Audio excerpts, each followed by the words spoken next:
Looking at the 5 photos, my heart is racing. It's been 10 years since I last contacted my 5 childhood friends, Gary, Calvin, Eric, Edward, and Mike. Are we going straight to talking about marriage? Blushing, I repeatedly emphasized to my dad not to mention this matter.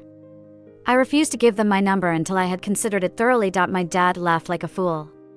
It's okay, darling. No rush. Since the 5 of them go to the same school as you, when you reach university, you can take your time to choose. Suddenly, he created a group for selecting a husband and added me to it. In less than 5 minutes, my dad added 10 more people into the group. Looking at the names, it was my 5 childhood friends and their fathers. After the 5 uncles gave their sons words of encouragement, my dad said to me, "Dear daughter, your 5 uncles and I will leave now.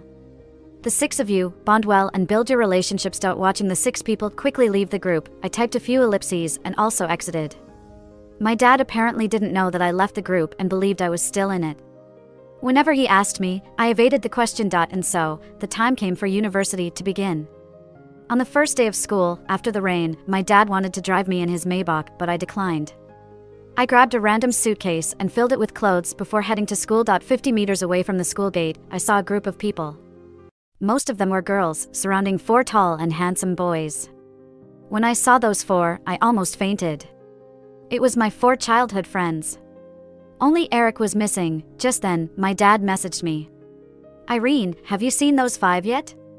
Early this morning, they all came to tell me they'd pick you up. Thankfully, I noticed them early. If I walked over and ran into them, I'd become famous on my first day." I turned around quietly, found a classmate to ask about the north entrance gate, and then headed towards it with my luggage. As I reached the gate, a Rolls-Royce suddenly sped towards me and stopped abruptly by my side. It had passed over a puddle, splattering mud all over my legs and dirtying my white shoes. Feeling a bit annoyed, I grabbed the girl's arm who had just stepped out of the Rolls-Royce. Before I could say anything, there was a commotion from the crowd behind her. When I turned around, my mouth twitched in shock. Eric, my childhood friend who hadn't been at the main gate, was walking towards me. The faint light sprinkled upon him, giving his skin a radiant glow, softening his chiseled features. Even the dust floating around him seemed to become transparent. He reached me, smiled lightly, and naturally took the suitcase from my hand. Then, he looked at the girl. In that moment, the light in his eyes turned icy. He apologized to her, as if his previous smile at me was just an illusion. The girl's face turned pale. Eric repeated his apology, and she finally looked at me with a pitiful expression, her eyes turning red. Yes, she was sorry. I let go of the girl's hand, wanting to take my luggage back from Eric, but he had already moved ahead. "Let's go, Irene." Eric escorted me to the dormitory entrance, then took out his phone to add me as a friend. I hesitated for a moment before agreeing. After all, they were my childhood friends, all standing in front of me. It seemed unreasonable to refuse. Before he left, Eric ruffled my hair. "Irene, if you need anything, you can call me. I promise to be there whenever you need me." Eric was usually a man of few words, so how did he suddenly start to be so attentive? I felt it necessary to keep a bit of distance from him. Little did I know, fate had other plans. The girl who had stepped out of the Rolls-Royce turned out to be my roommate. When I pushed the door open, my 2 roommates were standing beside her like 2 maids, discussing Gary. "Oh my gosh, Christina, you're Gary's fiancé? I'm so lucky to be roommates with you. Christina. Can you take us to meet Gary sometime?" I always felt that Christina was not a good match for Gary. But now seeing Gary, I feel even more strongly that Christina is not the one for him. Gary had been out in the sun for a while, his lips a bit dry, but his smile was as warm as ever. He looked down at me, eyes crinkling with a smile. "Yeah, maybe I'm stubborn. Once I've made up my mind about someone, it never changes. What does Christina have that makes me a little jealous?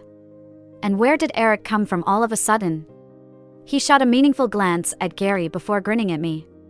"Irene, how about having dinner with me?" Gary moved a step closer in my direction. I wasn't hungry either. "Gary, aren't medical students always busy and used to having an empty stomach? I have time now. But I don't want to treat you." "What's going on?" Although we, the 5 childhood friends, used to have our disagreements, Gary was always the exception. With his gentle nature, he was always the one to mediate. But now, there seemed to be a spark between him and Eric. Now it was up to me to play the peacemaker. All right, how about I treat today?" And the 2 of them spoke at the same time. "No, Irene, you can't treat us. Their voices overlapped, their eyes locking in a silent understanding. I sighed helplessly. Fine, I'll treat. The three of us went to a nearby restaurant and ordered a few dishes. After lunch, they suggested showing me around the school, but I didn't dare agree. With the tension between them, I was afraid of being caught in the middle. I made up an excuse and slipped back to my dorm room. But there was no one in the dorm room, so I took a shower, changed clothes, napped for a bit, and then headed to the afternoon class meeting. I was a bit late. As soon as I walked in, all eyes turned towards me. The most piercing gaze came from Christina. I was puzzled. Yes, I had offended Christina, but when did I offend the whole class? As I found my seat, I heard sarcastic remarks from around me, and then it dawned on me. Somehow, someone had posted a photo of Gary and me on a school forum, insinuating that he was engaged to Christina. Everyone assumed that I was a shameless homewrecker. If I hadn't been involved, I would have wanted to confront that person too. I quickly passed the link to a hacker friend of mine. In less than 3 minutes, the identity of the person who posted the photo and fueled the comments was exposed. It turned out to be my 2 roommates. They were quick to apologize, but I gave them a choice: apologize or face the consequences. They paled, but with no other option, they obediently wrote apology letters and posted them online. Seeing the overwhelming support on the forum, I decided to let it go for now. The class meeting continued, and there was a segment for self-introductions. When Christina introduced herself, there was a buzz of excitement. She boasted about her parents' high-profile jobs and wealth. I couldn't help but smile when I saw this. Christina's fake engagement, her father's fake job, what else was fake about her? And then it was my turn to introduce myself. I decided to keep it simple. My dad works in construction, and my mom works at a company. My words sparked laughter in the room. After the meeting, I made a new friend, Kathy, from the neighboring dorm room. She shared a similar background with her father working in bricklaying. I even asked my dad to take care of her father at work. When we returned to the dorm, we were surprised to see a group of people gathered outside. Kathy went into the crowd and came back excited, saying that Gary, Eric, Edward, as well as 2 other popular students, were waiting outside. I sent a message to Eric asking them not to wait outside my dorm. But Eric was determined not to give up. So, I quickly escaped with Kathy, and we ended up having noodles at the cafeteria. While eating, Kathy showed me the forum. Christina had created quite a stir with her attempt to win back favor after the incident earlier. At night, when I returned to the dorm, Christina confronted me, accusing me of badmouthing her to Eric. She was very confrontational, but when I called her out on her behavior, she backed off. Christina, with her flashy lies, had finally been exposed, and the truth had set me free. However, harsh words have to be spoken. Irene, we're not finished yet. I don't care. Since the first time I stepped into this dorm room and saw Christina, I knew that my 4 years in college wouldn't be lonely. I chose to go to bed early to prepare for the freshman training the next day. Before sleeping, I sent a private message to Eric, asking him to tell the other 4 childhood friends not to come to the dorm. Keeping a low profile is the best strategy. Eric was not happy. I told them not to come, but they wouldn't listen. Irene, I know you're the one they want to see. So confident all of a sudden. Anyway, you guys are too conspicuous, so don't come looking for me in the future. I waited for 5 minutes before Eric replied. Okay. I will relay the message. I don't know why, but I feel like he's a bit unhappy. Next was the freshman training. I never expected Christina to be so bold, actually tripping me during the training. She was addicted to tattling. She would report on anything I did. After getting reported 3 times in a row, I was singled out and criticized. I had to run around the field 3 times alone as a punishment. The next day, Christina escalated things even further. If I sneezed, she would signal the teacher. Fine, you want 100 squats? Go ahead.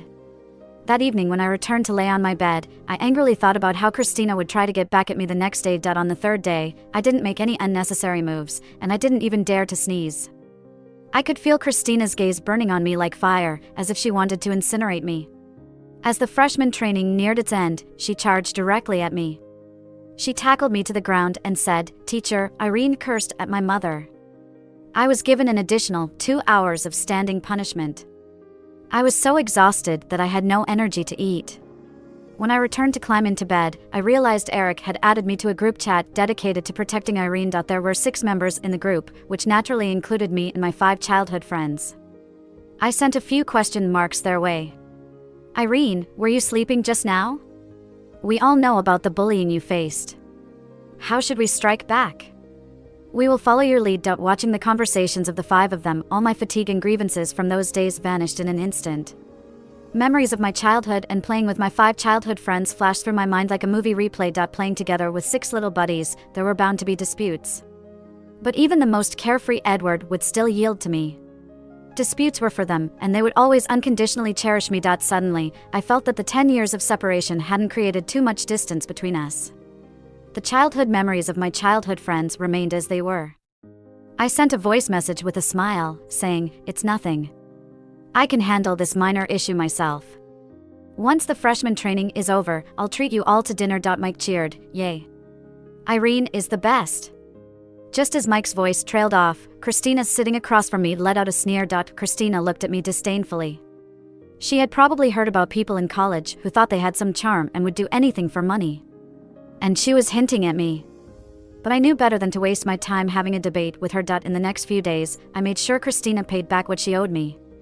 The first thing was to have my dad use his connections to change my teacher. The second was to have a hacker check Christina's recent communication records to see if there was anything unusual. The results confirmed my suspicions. 3 days ago, Christina transferred 8,000 yuan.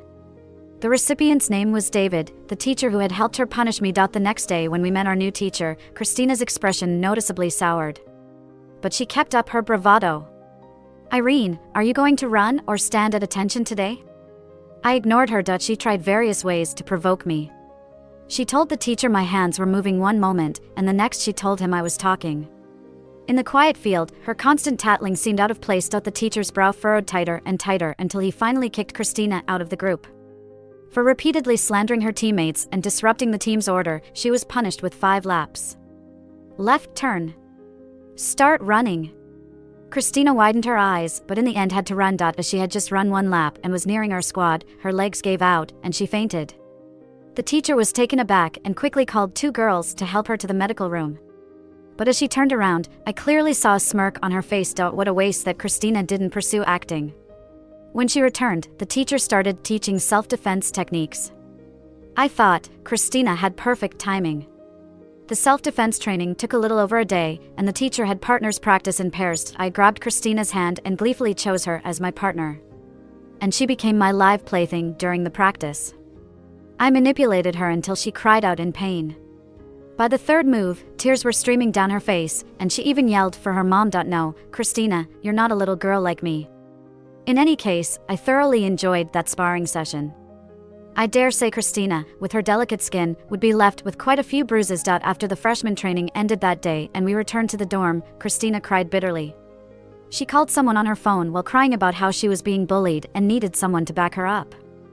After the call, she had a grim expression, gritted her teeth, and glared at me fiercely. "Irene, don't be too smug. You're so despicable, you'll surely face retribution." I looked at her knowingly. "Christina, no," and to stop. Christina was probably shocked by my gaze. She paused for a moment before haughtily retorting, "Irene, your dad is just a bricklayer. Who are you trying to scare?" I shrugged and ignored her, focusing on preparing for bed. The next morning, I could clearly sense a change in the atmosphere in our dorm.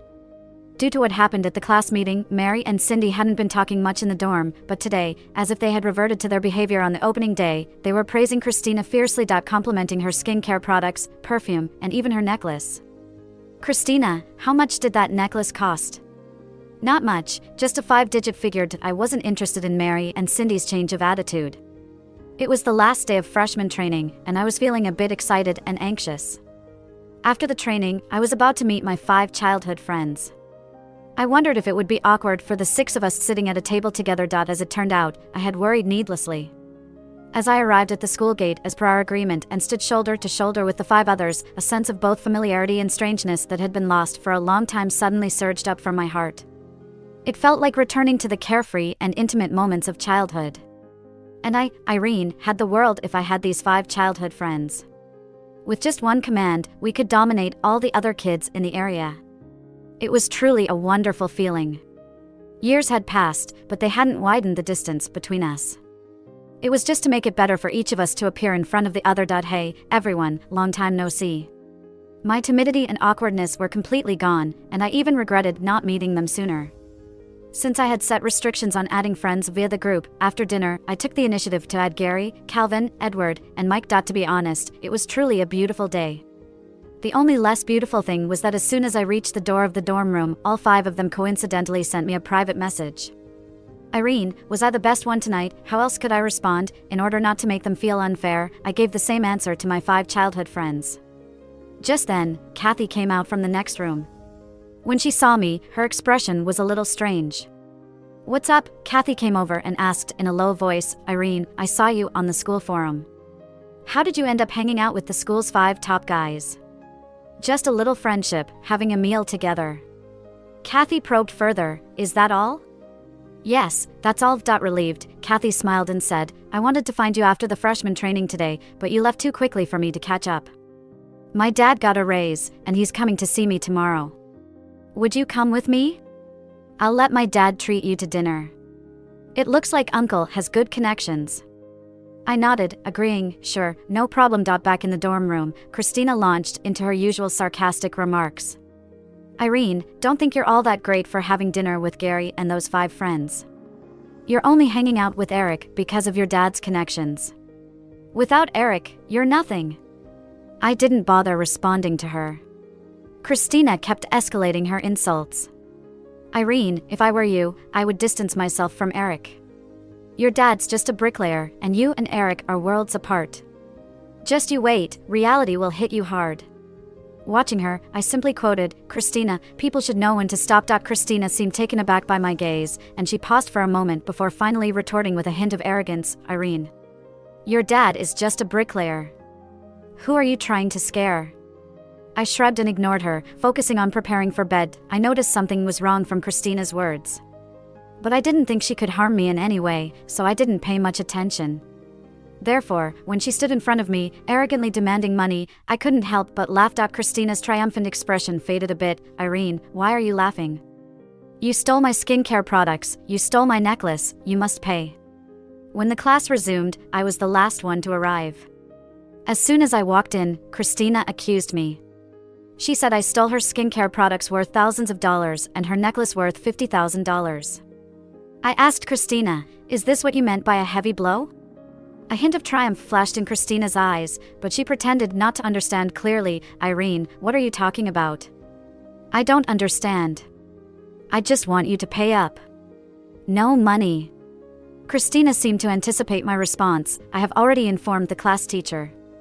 Irene, either pay up or drop out. It's your choice." I didn't choose. When the teacher arrived, I calmly made a suggestion. "Let's call the police." Christina said I used her cosmetics, so there must be my fingerprints on them. Christina seemed a bit panicked. "There's no need to call the police.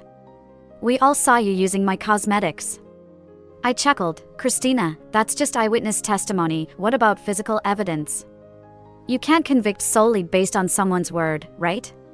The teacher, being a smart person, listened to Christina's words and his gaze changed. Seizing the opportunity, I presented the evidence of Christina bribing the teacher. Christina was completely panicked. "Irene, I'm sorry. You didn't use my skincare products, and my necklace is not missing. Can you forgive me?" I sneered. "Why didn't you say these things earlier?" I don't have time to waste with Christina.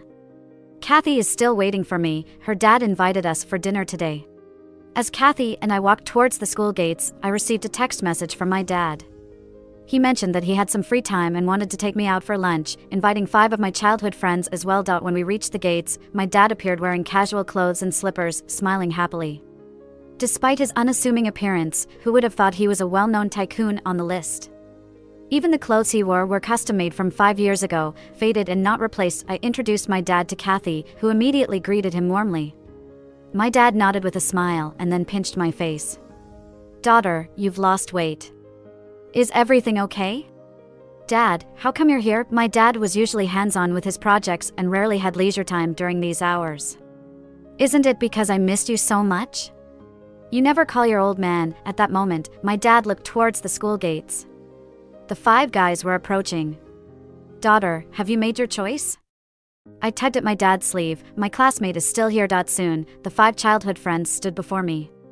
From a distance, they already looked handsome. But as they got closer, it was clear that they were not only handsome but also impeccably dressed.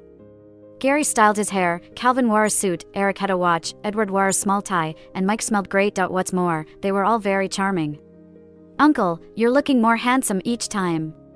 "Oh, it's been years, but I've been really missing you, Uncle. I never expected my childhood friends to be so flattering towards my dad." I looked at Kathy. "We have more people here, I'll pay later." Kathy's gaze shifted away from the five guys, her face slightly blushing. She shyly shook her head, insisting that her dad got a raise and could afford the meal. I agreed, thinking I couldn't let her dad pay for the meal later. Kathy received a call, probably from her dad. She asked him to add more dishes, and after hanging up, she pointed to a nearby restaurant.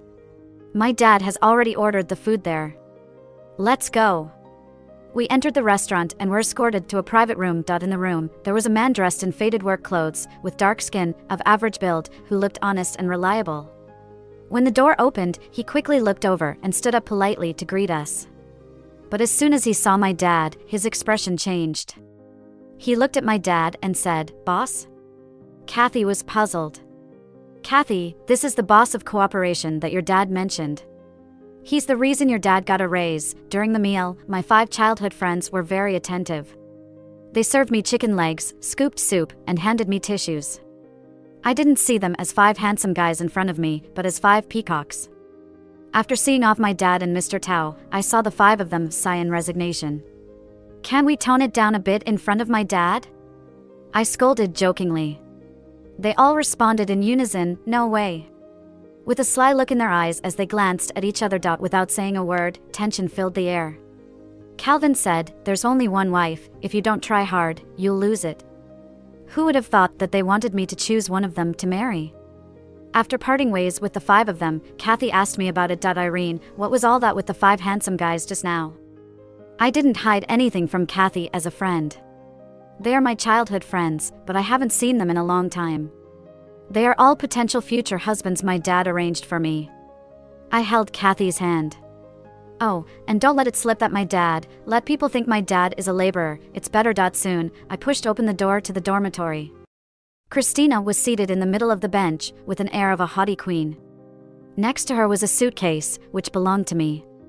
Looking at my bed, it was already in a mess, my books piled up in plastic bags. As soon as Christina saw me, she beckoned with her hand, "Throw Irene's stuff out. Our dormitory doesn't welcome this kind of trash." Mary and Cindy immediately smiled as they threw my things out of the door. The suitcase made a dull sound, the lock was broken, and my clothes tumbled out. Other dormitory residents gathered around, watching the scene, with many of them pulling out their phones to record. Only Kathy bent down to help me pick up my clothes. "Kathy, don't pick them up, whoever made the mess should pick them up." I stopped Kathy, but my words evidently had no threat to Christina. "Irene, who are you trying to scare? Why don't you try talking to the teacher again? Are you reminding me that the teacher is also on my side?" I took out my phone and chose to call the police. Christina sneered at this. "Irene, do you think I'm ignorant of the law? For illegal damage to someone's property, the amount has to be over $5,000 to file a case. Do you even have $500? I remained cold and silent. "Christina, just wait to be detained." I called the manager of the brand's counter and asked him to come over. The police and the brand manager arrived together. The manager confirmed that the suitcase was authentic, leaving everyone dumbfounded. Christina's eyes widened in shock. "Is this really last year's limited edition? How is that possible?" Christina was incredulous and stared directly at me. "Irene, your dad is just a poor laborer. Can you afford this suitcase? Let me guess, you hooked up with a sugar daddy, didn't you?" I was indignant. Dirty people see everything as dirty. Christina tried to shift the blame again. "Irene, your suitcase wasn't thrown by me. Even if you want someone to pay for it, you shouldn't have come to me." Mary and Cindy's faces darkened. They probably didn't expect to be betrayed by Christina for the second time. The two looked at each other and then pounced on Christina, scratching at her face. "Christina, don't you have any shame? Why are you blaming everything on us?" The 3 of them quickly became entangled in a fight. When the police separated them, they all had bruises on their faces. Of course, Christina suffered the most severe injuries as she was up against 2 people. After the police finished their investigation, I retrieved my belongings and spent nearly an hour tidying up my bed that Christina had messed up. After the afternoon class ended, Kathy told me that Eric had made a post. He exposed Christina's identity. It turned out that Christina wasn't actually from a wealthy background. Her brother worked as a chauffeur for a tycoon. The chauffeur when school began was her brother, and all the luxury items she flaunted were stolen from their employer's house while he was away. Investigations were underway, and her brother faced several years in prison. What else could I say? Interestingly, Eric used this incident as leverage. Irene, I've been doing so well, can I have a reward? Eric, how can a pure and cold high mountain flower like you say such things? I joked with disdain but was honest with him. What reward do you want? Tomorrow is Saturday, I'll take you to a hot spring resort in the countryside. How about that? In my mind, an embarrassing image of me and Eric soaking in a hot spring pool floated in. It seemed a bit embarrassing. My face blushed a bit. All right, let's go to the hot spring resort. If Eric could flaunt his figure even in clothes and not care, why should I? At 10 o'clock the next morning, Eric picked me up and we headed to the hot spring hotel. We arrived around 11:30. After settling into the hotel for a while, it was time for lunch when we came out. To my surprise, when Eric and I walked into the lobby side by side, everyone was stunned. At the round table to the right, 4 young men were waving at us, smiling. Gary smiled warmly. Irene, you're not behaving. Edward raised an eyebrow. What happened to fair competition? Calvin grinned. Eric, trying to steal Irene secretly. Wishful thinking. Mike blinked at me. Irene, my physique is not inferior to Eric's. How did things turn out like this? I walked slowly over and took a seat. Looking at the table full of delicious food, I suddenly felt a bit tasteless. And the terrifying part was yet to come. Have you ever seen a group of 5 handsome men in a hot spring pool, slightly showing off their charms? I stood by the hot spring pool, draped in a bath towel, looking at the 5 men inside, hesitant to dip my feet in. All 5 pairs of eyes were staring at me eagerly, seeking an answer. Who was the most handsome among them? I still hadn't called my dad. Running away from problems was not my style. Gary and I had been childhood friends with the 5 of them. I felt the need to guide them, to lead them back to the path of childhood friends. In the evening, I knocked on each of their doors one by one. When I found Mike, he seemed hesitant. Irene, have you chosen me? Mike said, his eyes moist. Irene, you don't know, I've liked you for many years. Since you were a little bean, I've liked you. I've wanted to steal you and make you my wife for a long time. I then found Calvin. And even Calvin expressed his feelings. Irene, haven't you noticed how deeply rooted my feelings are for you all these years? And then there was Edward. Irene, I have always liked you, cherishing you as my wife. As for Gary and Eric, I decided to give up immediately. Unexpectedly, both of them confessed their feelings to me one after another. Gary texted me, I've always liked you. Remember what I said? The person I set my sights on never changes. Eric knocked on my door, then walked in. It was rumored that they all confessed to me. How could he be left out? He was taller than me, looking down at me with a depth of emotion in his usually cool eyes. Irene, if I am the one standing by your side in the end, that would be my greatest blessing. After the 2-day trip to the hot spring hotel, my dark circles had worsened. For the first time, I really liked the small bed in my room. It allowed me to focus on my thoughts and not think about my 5 childhood friends. In the midst of it, I heard Kathy's voice in a daze. She mentioned my 3 roommates. Christina had dropped out of school. Her family had depended on her brother to support them, but now that her brother was gone, they blamed Christina and wanted her to come back home to get married. As for Mary and Cindy, they had changed departments. But their reputations were only slightly better than Christina's, so changing departments couldn't save their image. Kathy's words made me sigh. Those 3 didn't even deserve the chance to open their eyes. When I woke up, my phone was filled with messages from my 5 childhood friends expressing their concerns for me, all sincere and heartfelt. I couldn't help but sigh. What's wrong? Kathy's voice came from below, and that's when I noticed there was someone else in the room. Kathy smiled and explained that she had changed rooms to keep me from feeling lonely, hoping to surprise me, but I ended up coming back and falling asleep immediately. Sorry. Kathy noticed my tired look and asked me what was wrong with concern. I had been struggling with the situation with my 5 suitors and couldn't find anyone to confide in. Kathy's voice seemed to release the pent-up feelings within me, allowing me to open up about everything. And since she had met my childhood friends at dinner, telling her didn't seem like a big deal. After I finished, Kathy seemed a bit shocked. So, they all confessed to you? I nodded. Irene, if I were you, I wouldn't know who to choose either. You are so lucky, aren't you? They are the 5 male gods of our school, and not one of them can be pursued, but you have 5 of them at once, and they are all so nice. I joked, are you here to cool me down or add fuel to the fire? Kathy just smiled without saying anything. From then on, my relationship with my 5 childhood friends remained the same. When we were together, it felt like we were still childhood friends. But in private, they would show their feelings and try to test my choice. After about 2 months passed, there suddenly was a scandal online about me and my 5 childhood friends. More precisely, it was about pictures from the hot spring. Although we were all wearing swimsuits in the hot spring photos, I was the only girl among them, leading to rumors and misunderstandings. How shameless could the students be these days? I looked at the photos, deep in thought. These were the photos I had personally taken at the hot spring hotel, including group pictures with my childhood friends and selfies. So, who posted these photos online? I requested a hacker to investigate the IP address. The results shocked me. It was from my own dorm room. Could it be that I betrayed myself? Sitting on the bed, lost in thought for a while, my gaze gradually shifted to Kathy's bed across from mine. Could it be Kathy? I really didn't want to suspect Kathy. After all, she was the first friend I made when I started college. She was gentle, understanding, and genuinely kind. But I had someone make the news disappear and delete all the pictures online. Although there were still some rumors going around, the discussion had decreased significantly. Whether it was because of this incident or not, there were gradual changes happening between me and my 5 childhood friends. Our lively little group suddenly became quiet, and my childhood friends no longer actively reached out to me. Of course, when I asked, they would respond briefly. Most importantly, our weekly dinner gatherings with the 6 of us had stopped. I started feeling restless.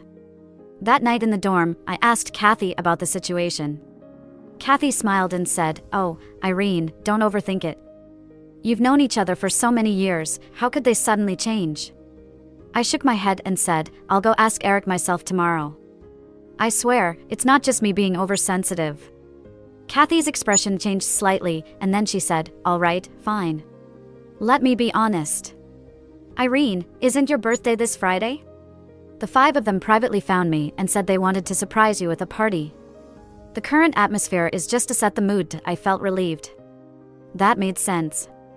My pent-up feelings from the past few days suddenly dissipated. Since high school, I hadn't had high expectations for my birthday. But this time, for some reason, I was really looking forward to it. Time flew by, and my 19th birthday arrived quietly. Kathy gave me an address, saying that my 5 childhood friends would be waiting there for me. It wasn't far, just a 20-minute taxi ride away. The destination was a suburban villa. But as I stepped inside the villa, a dark figure suddenly lunged towards me. "Hurry up! What are you all standing around for? Pin her down!" The voice was so familiar. I struggled to look up and saw Christina. Along with Christina were 2 maids in the room who tied me up and gagged me. Seemingly understanding my confusion, Christina raised her hand and slapped me across the face. "Irene, tell me, why is our fate so different? Why were you born into a wealthy family? Why do you have Gary and the others protecting you? Why?" Christina scolded me and started crying. It turns out, she had been married for a month now. Her husband was 52, even older than her father. And the old man was a domestic abuser, often verbally and physically abusing her. Christina showed me the scars on her body, horrifying marks crisscrossing all over. "So Irene, all of this is because of you." I looked at her quietly and sighed. Kathy was there too. As soon as I finished speaking, Kathy emerged from a room on the right side of the living room. "Irene, you guessed right, it was me." Disappointed, I asked her, "Why, Kathy?" She responded matter-of-factly, "Why? No reason, I just hate the rich. In this world, rich people disgust me the most. Irene, things we dare not even think about, but you still want more. You're truly insufferable." I asked her, "So, the photos of me at the Hot Spring Hotel were also posted online by you, right?" "Exactly." Kathy laughed. "Irene, don't blame me. Who told you to sleep so soundly? It was so easy to unlock your phone password." I shook my head, "But I don't understand why you did this. I just wanted everyone to think you were a bad person, so when the same thing happened later, no one would find it strange." Kathy walked over to Christina, patted her shoulder. "Come on, let's take her to your old man and take some indescribable photos." Christina's eyes lit up. She came over wanting to tear my clothes off. I raised my foot and kicked her in the stomach, then got up and ran towards the door. But Kathy caught me and brought me back. Irene, no one will save you. Not even your 5 childhood friends. I looked at her with a smile. Kathy, actually I've been waiting for a chance for someone to know the truth. My dad always says, don't doubt someone without reason. But it's also important to be cautious. I had recorded everything Kathy had just said. She tarnished my innocence, and I would make her personally clear my name. Kathy's face changed, and at the same time, the door was kicked open by someone. My 5 childhood friends and the police rushed in one after another. The scene was chaotic, but in the end, Christina and Kathy were taken away by the police. 3 days later, the police issued a statement. The news outlet I had already arranged came out and released the news, proving my innocence and that of my 5 childhood friends. My background was also exposed. In the sunlight, I would never be the one who leaned on others. I just looked at the handsome faces of my 5 childhood friends and blinked. So, can we be lifelong childhood friends? Let's forget about getting married, okay? No, Irene, you must choose one. All right, after circling back and forth, the most difficult question has returned to the beginning. So, among my 5 childhood friends who are also my fiancés, who should I choose in the end?